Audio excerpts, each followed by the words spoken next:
दोस्तों, अगर आप थोड़ा पीसी रिलेटेड कंटेंट देखते हो तो आपको शायद पता होगा कि टीआईबीजी यानी the Indian budget gamer channel में एक नया वीडियो आया है जो कि है i5 प्रोसेसर को लेके, और वो कैसा परफॉर्म करता है 2020 में और मॉडर्न गेम्स को वो कैसे हैंडल करता है, ये सारी चीजें उस वीडियो में इंक्लूडेड है।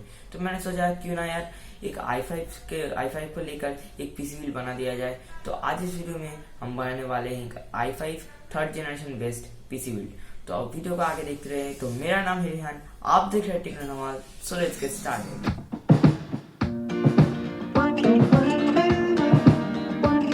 तो दोस्तों, प्रोसेसर के लिए आपको तो पता है कि हम यूज करने वाले हैं i5 थर्ड जेन। तो मॉडल नंबर भी हमको बता दूं तो मॉडल नंबर है i5 3470, जिसमें हमको देखने को मिल जाता है 4 थ्रेड और 4 कोर्स, जो कि काबिल तारीफ है 5000 के प्राइस के ऊपर। और इसका बेस क्लॉक है 3.2 गीगाहर्ट्ज और इसका टर्बो फ्रीक्वेंसी है 3.6 गीगाहर्ट्ज। तो उसके बाद हमको चाहिए हमारे पीसी का माँ, जो कि है हमारा मदरबोर्ड। तो मदरबोर्ड के लिए हमने चूज किया है गीगाबाइट का 861 मदरबोर्ड। इसका प्राइस करीब है 4000 से 4500 में आपको इंडिया में कहीं भी मिल जाएगा बहुत ही इजीली। और हाँ, इस मदरबोर्ड के बारे में थोड़ा बता देता हूँ आपको। तो इस मदरबोर्ड में हमको देखने को मिल जाता है LG 1155 सॉकेट, मतलब ये हमारे प्रोसेसर को सपोर्ट करता है। और इसका रैम टाइप है DDR3 और ये मैक्सिमम 16 GB रैम को सपोर्ट करता है। और इसके लिए हमको लगेगा एक DDR3 रैम, और DDR3 रैम के लिए हमने चूज किया किंगस्टन का बेसिक DDR3 रैम, वो भी 8 GB एक मॉड्यूल, ताकि बाद में अगर आपको स्ट्रीमिंग करने का शौक आए तो आप 8 GB और इसमें ऐड कर सकते हैं, और उसके बाद 16 GB आपको काबिल तारीफ परफॉर्मेंस दे देगा इस पीसी बिल्ड में।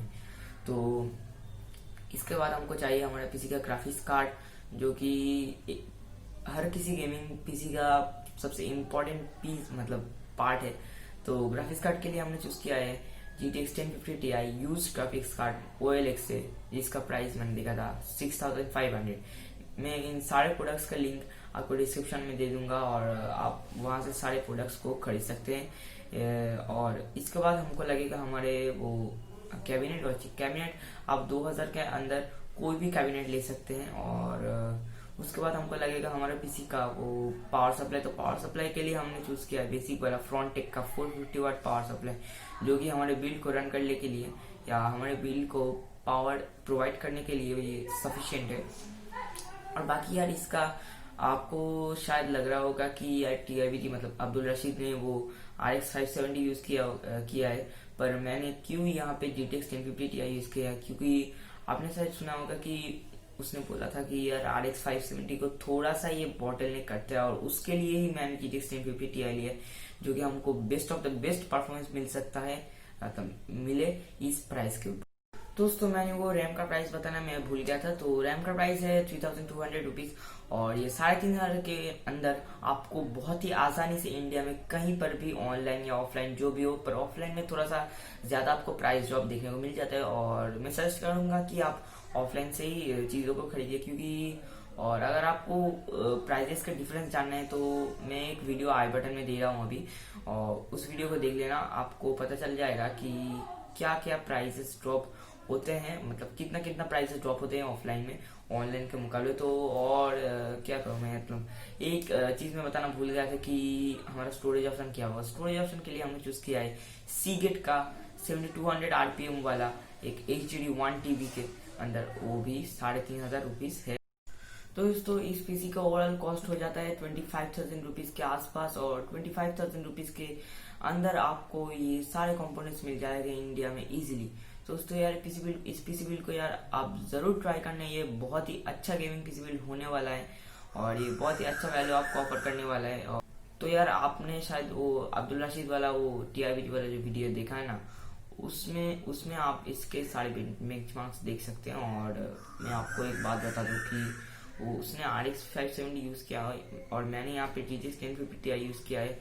तो यार ज्यादा परफॉर्मेंस ड्रॉप नहीं होगा यहाँ पे, बस थोड़ा मतलब GTX 1050 Ti को ये बिल्कुल बॉटलनेक नहीं करेगा। और यार RX 570 आप नहीं ले तो ही अच्छा है, क्योंकि यार GTX 1050 Ti को ये बॉटलनेक नहीं करेगा, पर RX 570 को करेगा। दोस्तों, इसमें शायद आपने एक और चीज भी नोटिस किया है कि मैंने यहाँ पे i5 3450 को यूज ना करते हुए i5 3470 को यूज किया है, क्योंकि थोड़ा सा पैसे ज्यादा देके आप बहुत थोड़ा सा ज्यादा स्पीड गेन कर सकते हैं, क्योंकि i5 3450 आपको 3.1 गीगास और 3.5 गीगास मतलब स्पीड देता। और यहाँ पे i5 3470 पे आपको मिलता है 3.2 गीगास बेस स्पीड और 3.6 गीगास टर्बो फ्रीक्वेंसी। तो सब देख सकते हैं कि जब हम बजट सेगमेंट में चले जाते हैं तो एक एक एफपीएस भी बहुत ज़्यादा मैटर करते हैं हमारे लिए। तो इसी कारण में मैंने भी यहाँ पे वो थोड़ा प्रोसेसर का वो मॉडल चेंज कर दिया, 3470 ले लिया। और 3450 शायद यहाँ पे अवेलेबल ना भी हो सकता है, तो 3470 के साथ आप ये पीसी बिल्ड जरूर करना। और बाकी यार इस वीडियो को यार लाइक भी कर देना, और हो सके तो मेरे चैनल को सब्सक्राइब भी कर देना, ऐसे ही पीसी रिलेटेड और टेक्नोलॉजी रिलेटेड कंटेंट को डेली पाने के लिए। और सब्सक्राइब करते वक्त वो बिल वाला आइकन भी दबा देना। तो तब तक के लिए गुड बाय यार।